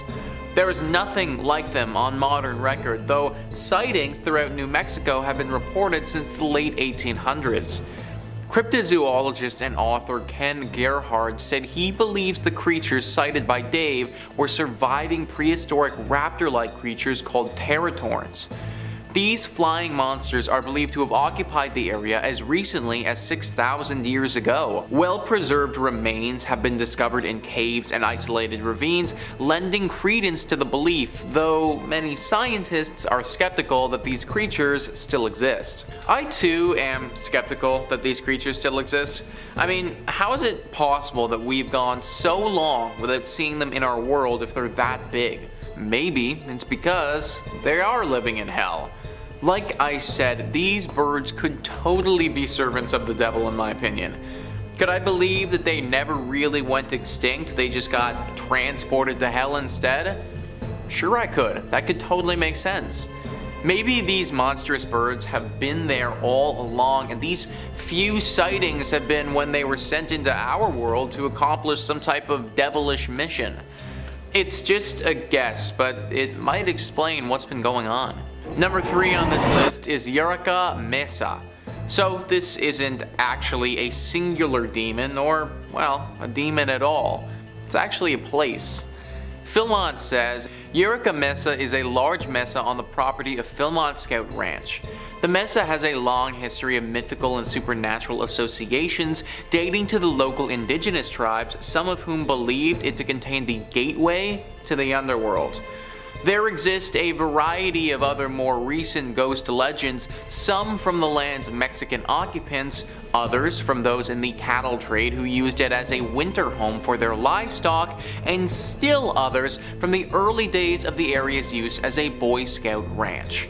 These involve, among other themes, unexplained blue lights, wandering murderous monks, amorphous horsemen dressed in black, and a lost scout. The mesa has a number of other more worldly peculiarities to which some of its mystique may be attributed. These include the presence of a large quantity of lodestone which serves to disorient the compass of anyone who ventures too close to it, the mesa's vastness and complete flatness making it easy to become lost, and the shape of a skull which adorns its topmost area which is visible on a topographic map. It also has the highest incidence of lightning strikes of any place in the state, making it highly dangerous to be atop it during a storm. People who have lived in this area for a long time believe that there is an entrance to the demon world here, and based on everything that goes down there, I might believe them. There isn't just one demon who wanders around here, but there are multiple. I recommend booking your camping excursion somewhere else, folks. Number 2 on this list is Skinwalkers. Definitely one of the more dangerous demons to encounter in New Mexico. Cryptids fandom says, in many Native American legends, a skinwalker is a person with the supernatural ability to turn into any creature they desire. To be able to transform, legends sometimes require that the skinwalker wears a pelt of the animal. In most cases, this pelt is not used in modern times because it's an obvious sign of them being skinwalkers. It's a common theme found throughout cultures all over the world and is referred to as shape-shifting by anthropologists. These creatures are cited interestingly a lot nowadays.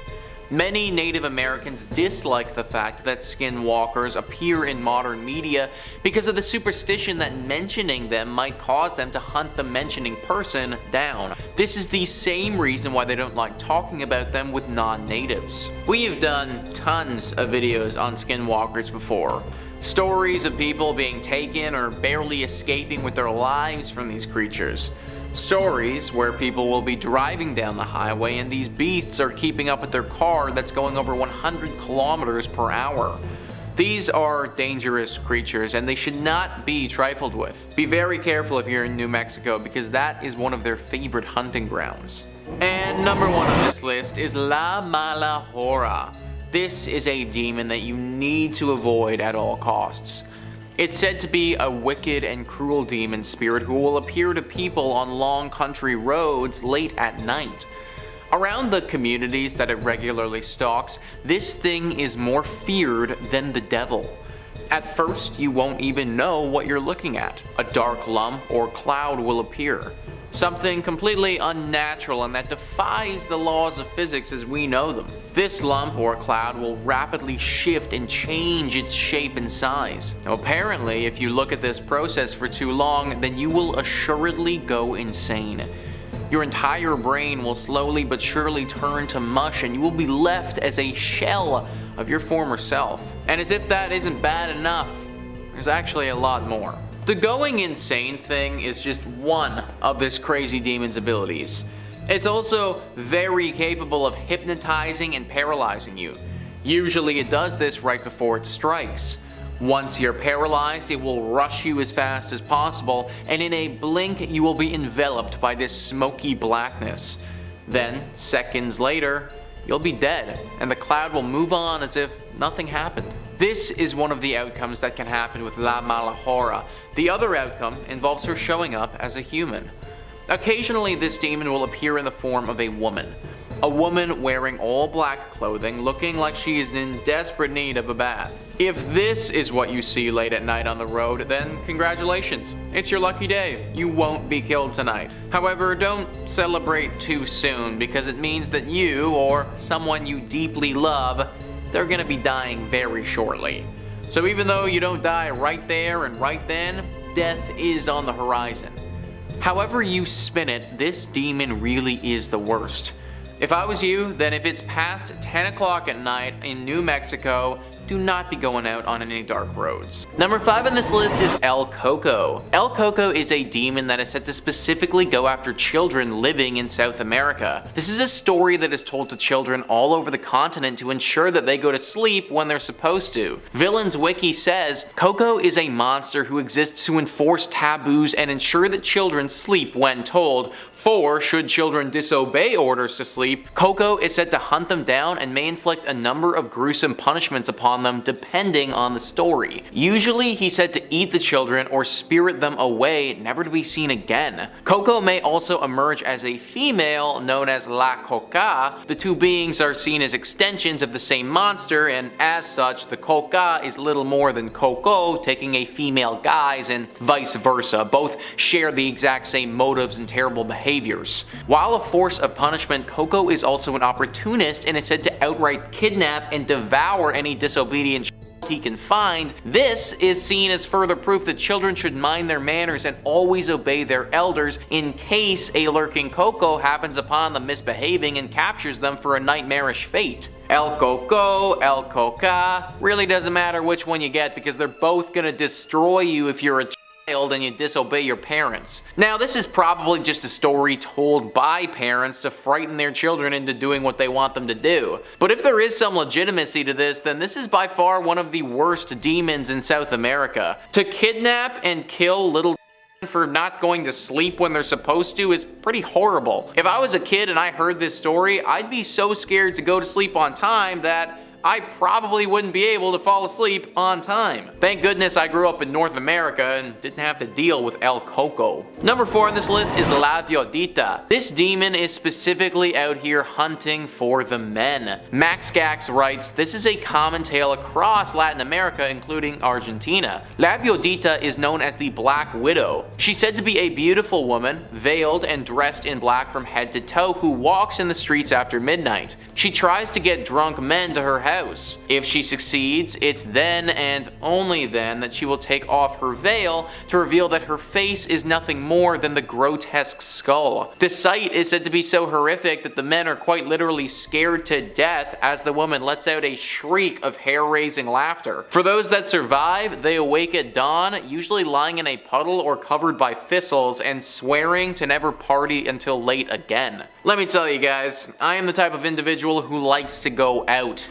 In fact, I do it most weekends. If I was several beverages deep and some pretty lady takes her face off, that's it folks, I'm done. There is literally no more Nicholas Playlog after that. I have no idea why this demon does what it does, but it means that every Argentinian gentleman had better be on the watch for something like this when it flips over to 2 AM at the club. Also, no one has any idea what the thistles are doing there or why you're covered in a puddle. So clearly something pretty terrible happens after you pass out with this demon as well. Probably something that I don't even want to know about. Number 3 on this list is La Cocana. La Cocana, believe it or not, is a barn animal. Yeah, we're looking at a demon who is literally a barn animal here, folks. Pepe's Chile writes, in this Chilean legend, a woman deceived her family by being a housewife during the day and a witch at night. She would use potions to turn herself into various animals and play while her family slept, then use another potion to turn herself back into a human when morning came. One night, she forgot to make sure the children were asleep and they saw her turn into a sheep. As she ran off to play, the children wanted to imitate her and turn themselves into foxes. When they couldn't turn back into children, their cries woke their father. Seeing what had happened, the father threw all the potions into the river in a rage. When the wife came home, she couldn't turn herself back into a human and was doomed to remain a sheep forever. So you're probably thinking to yourself, great, the witch is no more, she's a barn animal now, what can she even do? Well, it's believed that this demon, goat, witch woman is the worst omen that you can see in South America. Sheep are a pretty common animal, but if you happen to set eyes upon this particular sheep, then horrible luck will befall you and your loved ones. Terrible tragedies that you can't even imagine or don't even want to begin to think about. So, how are you going to know that you've seen this sheep when there are so many others in South America? Apparently, you're gonna just know. Every demonic encounter that I've read about talks of people feeling that horrible sense of foreboding and a terrible presence. Apparently, something similar happens here. Time slows, and as you make eye contact with that demonic barn animal, you know that something horrible is about to happen. There's really nothing you can do to avoid this one, it's just sort of luck of the draw. Hopefully, La Cocana doesn't pick you. Number 2 on this list is Bestafera.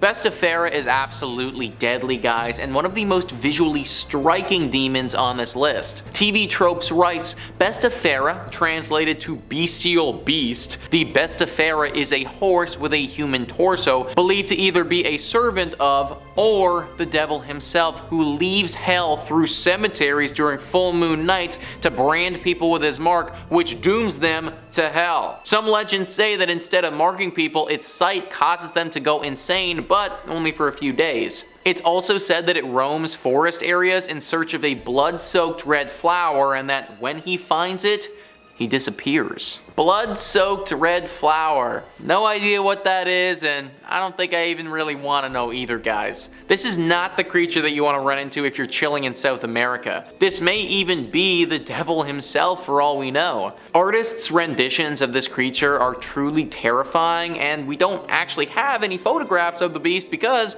anyone who gets close to it doesn't make it out alive. Stay away from Bestafera at all costs. And finally, number 1 on this list is the Wakafu. The Wakafu is a horrible demon that you can find in Argentina. Maxgax writes, this legend comes from the Mapuche people of Argentina and Chile. According to them, the Wakafu is a harmful spirit or demon. When they were introduced to Christianity, the Wakafu were said to inhabit people as well as being free-form spirits. They can alternate between a human and an animal form too. They're aimed to enslave the souls of the dead, and they take great pleasure in spreading diseases and killing people. They were said to come from the west and had no soul. They were said to enter our world as a consequence of battles with the Pilan spirits, which resulted in the destruction of the perfect harmony of the world. They have the power to capture and enslave the spirits of the recently dead if it is reluctant to leave the body and transform into a greater spirit. If they do manage to trap a spirit in this way, they can use them to hurt other people. In this way, the Wakafu have feared entities. Not only can they enslave your soul and rob you of an afterlife, they can use you to hurt others, perhaps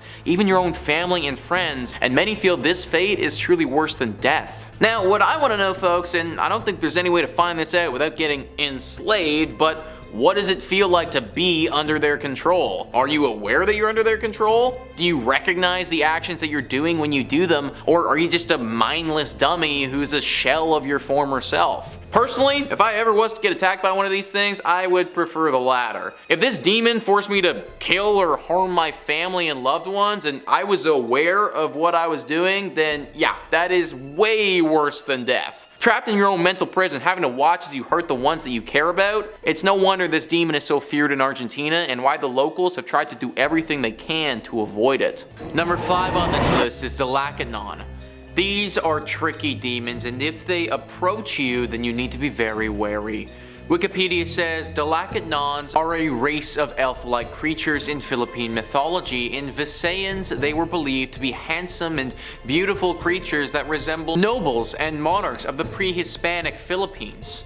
They dwell on Dalakit trees, hence the name Dalakitnon, which literally means from the Dalakit or Dakit tree. This mythological race exhibits sexual dimorphism, the men having light-colored skin and very dark hair, and women having bronze-brown skin and brown hair.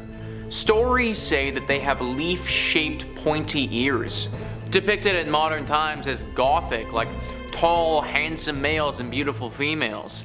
They dress in fashionable manner, live in the haunted house-like mansions, and try to fit in with mortal people. Some believe that the only way to Dalakit, their dwelling place, is by entering the Dalakit trees. These creatures abduct people and take them back to this world. They hold a feast for their victims and force them to eat the black rice that then puts them under their spell, making them their slaves. So that sounds like the actual worst. You get taken to their mystical land and then forced to eat this rice, which, I mean, I can only imagine is gonna be something really gross, because then it makes you their slave. My question is, what the hell does becoming their slave even entail? Like, what is this world that I now live in, and what is it that I have to do here? I guess I'm in some evil elf-like hell or something, but that doesn't really sound like a great time. The biggest problem with this is that you need to be super vigilant, or else it's very likely that they could get you. If you don't notice those pointy ears, then that could be game over, guys. Number 4 on this list is the Amalanhig. The Amalanhig are sort of like the Philippines version of a zombie. Myths and folklore says, in the Philippine mythology, the Amalanhig or Maranhig are flightless aswang that came back to life after death. They rise from their grave after failing to pass their power to a relative. Upon rising from the grave, these Amalanhig lurk in the woods and live as bloodsuckers. At night, they go to nearby villages to prey on the residents using their sharp, pointed tongue. Aside from the Amalanhig of Aswang origins, some deceased humans could also turn into Amalanhig. These are people who died with unfinished business or were murdered and came back for revenge. The Amalanhig with unfinished business are relentless in pursuing the persons they have chosen to fulfill their goals. Avenging Amalanhig tickle their victims to death while sucking their life force. According to one legend a long time ago, before the Spaniards came to the Philippines, a chieftain ordered his priestess to create an army of warriors that couldn't be killed. These immortals were created by killing ordinary men and encrusting their bodies with dark soot, putting a strange pebble in their mouths and doing other rituals. After 3 days, they came back to life, but they were mindless, walking corpses that only died after accomplishing their task. They had me right up until I learned that they tickle their victims to death. Like, don't get me wrong, I still do not want to run into something like this, but I guess it's just hard to be scared of something that's gonna tickle me to death. The whole sucking my life force thing, yeah, that sounds like the worst. I don't want any part of that. But tickling? Really? We couldn't have come up with any other way of murdering people, guys? Number 3 on this list is the Pugot. I get serious Stranger Things Demogorgon vibes with this next demon creature. Myths and folklore says, in the Philippine mythology, the Pugot, which translates to the decapitated one, is a mythical fiend that's found in the Ilocos region. It can assume various shapes such as hogs, dogs, or even as humans. However, it usually appears as a black, gigantic, headless being.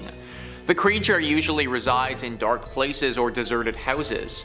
However, they especially like living in trees such as the duhot, santol, and tamarind. Aside from its shape-shifting abilities, the Pugot can also move at great speeds, feeding on snakes and insects that it finds among the trees. It feeds by thrusting food through its neck stump. Although terrifying, the Pugot is relatively harmless.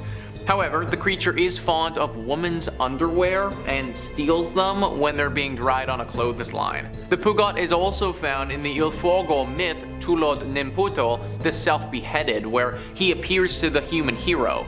He was fed by the hero with chopped chicken meat that was mixed with blood. So I guess the good thing about this is that even though it has incredible power and speed and could be super dangerous, it chooses not to be. Well, unless you're a pair of ladies' underwear, in which case you might be in for it. Actually though, what is up with these Philippines demons? They're just kind of plain creepy, guys. Like, we had the tickle zombie and now we have the headless Demogorgon panty thief.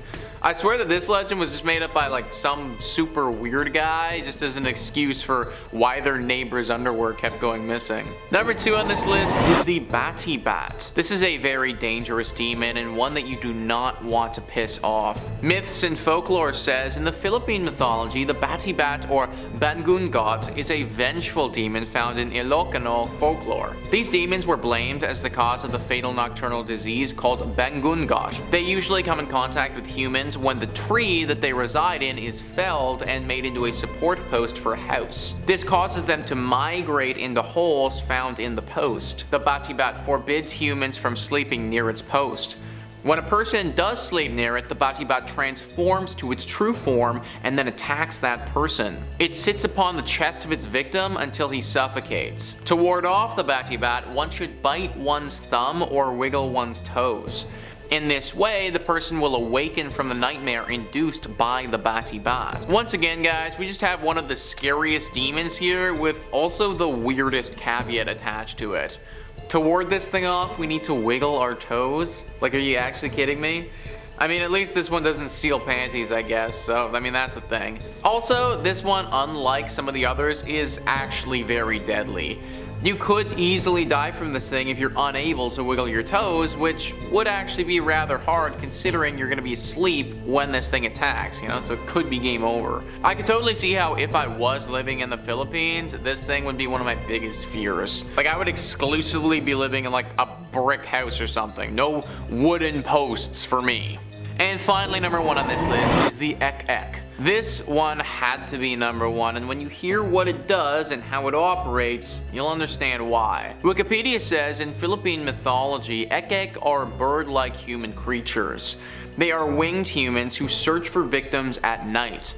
They hunger for flesh and blood. They're usually described as flying creatures that look like the Menangle but are unable to divide or split their body in the way that one does. The Ek is also associated with the Walk because of some similar characteristics. The only difference between a Walk and Ek is that Ek has a bird-like bill whereas the Walk has none. The Ek can transform into a huge bird or bat at night to prowl in the form of. Similar to the Menangle, the Ek looks for sleeping pregnant women. Then it extends a very long proboscis into the womb and kills the fetus by draining its blood. It's said that while this is taking place, a Ek sound is often heard. The Ek fools people into thinking that it's far off in the distance by producing a faint sound when it's actually really near. What the actual heck, guys? Most of these other demons are derpy dudes looking for underwear and tickles, but this thing? This is for real. Fetuses and blood draining and just no, I don't want it. How on earth does the Philippines grow in population with these things roaming around? I'd be too scared of having this thing come attack in the middle of the night. And tons of people feel the same way. Many rituals and services are done to try to ward off these creatures. I hope that some of these work because if they don't, the consequences could be dire.